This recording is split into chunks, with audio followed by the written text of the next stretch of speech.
திருவாரூர் மாவட்டம் உப்பூரில் உள்ள மேல்நிலை நீர்த்தேக்க தொட்டி மீது பறவைகள் எச்சமிட்டு அது தண்ணீரில் கலப்பதாக புகார்கள் எழுந்த நிலையில் பறவைகளை கொல்வதற்காக விஷம் கலந்த நெல்மணிகளை அங்கு தூவியவர்களை போலீசார் தேடி வருகின்றனர். 3 தினங்களுக்கு முன் அவ்வாறு தூவப்பட்டிருந்த விஷம் கலந்த நெல்மணிகளை சாப்பிட்டு 7 புறாக்கள் இறந்ததாக கிராம மக்கள் போலீசாரிடம் புகார் அளித்திருந்தனர்.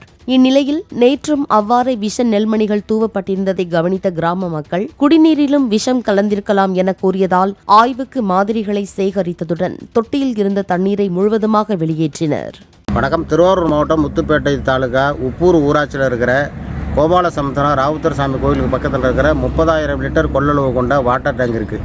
இது சமீபத்தில் நடந்த ஒரு 2 நாளைக்கு முன்னாடி ஒரு புறாக்கள் செத்து கிடக்கிறதா ஒரு தகவல் சொன்னாங்க. நாங்கள் போய் அந்த கிராமத்தில் போய் பார்க்குற போது அங்கே இருக்கிற புறாவுக்கு விஷம் வைக்கிறதுக்கான வாய்ப்பு நெல்லில் விஷத்தை கலந்து மேலே போட்டிருக்கிறாங்க. அது உடனடியாக சம்மந்தப்பட்ட துறைகளுக்கு தகவல் கொடுத்தும் எல்லாரையும் அது காவல்துறையிலேருந்து வந்துக்கிட்டாங்க. அந்த ஃபாரஸ்ட்லேருந்து வந்தாங்க.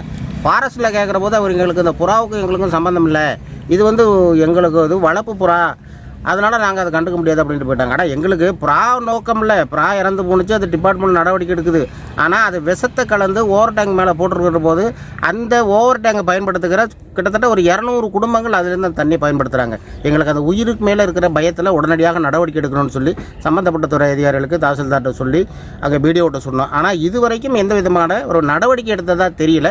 ஏதோ ஒரு கண் துடைப்பாக வந்தோம் போனால் நீங்கள் ஒரு கம்ப்ளைண்ட்டை கொடுங்க, நாங்கள் ஒரு CSR தரோம், நாங்கள் விசாரிக்கிறோம் அப்படின்னு சொல்லி காவல்துறை ஒரு கண் துடைப்பாக விட்டுட்டாங்க. நீங்கள் இன்றைக்கி வேங்கைவேல் பிரச்சனை வேடிக்கை பார்த்துட்டு இருக்கிற மாதிரி தான் இருக்கக்கூடாது. ஆனால் வேங்கைவேலில் மலம் கலந்தது அது உயிருக்கு ஆபத்து இல்லை, அது ஒரு கேவலப்படுத்தக்கூடிய செயலாக தான் நம்ம பார்க்குறோம். ஆனால் இன்றைக்கி விஷம் கலந்துருக்கிறாங்க. விஷம் கலந்துருக்கிற பார்க்குறது நிச்சயமாக உயிருக்கு அச்சுறுத்தலாக இருக்குது. இன்னமும் அங்கே இருக்கிற 200 குடும்பங்களை இன்றைக்கி போய் ஒரு நீண்ட தூரம் பக்கத்தில் போய் இருக்கிற குடி தண்ணிக்கு பிரச்சனையாக இன்றைக்கி ஒரு 4 நாளாக ஒரே பிரச்சனையாக இருக்குது. இதில் தண்ணி பிடிக்கிறதுக்கு அச்சமாக இருக்குது. இதை உத்தரவாதம் கொடுக்கறதுக்கு ஊராட்சி நிர்வாகத்துக்கும் தயாரில்லை. அதே மாதிரி ஒன்றிய நிர்வாகமும் இதுக்கு ரொம்ப அலட்சியப்படுத்துகிறாங்க. நாங்கள் ஃபோன் பண்ணி சொன்னோம்னா வரேன்னு சொல்கிறாங்க, யாரும் என்னன்னு கேட்குறதில்ல.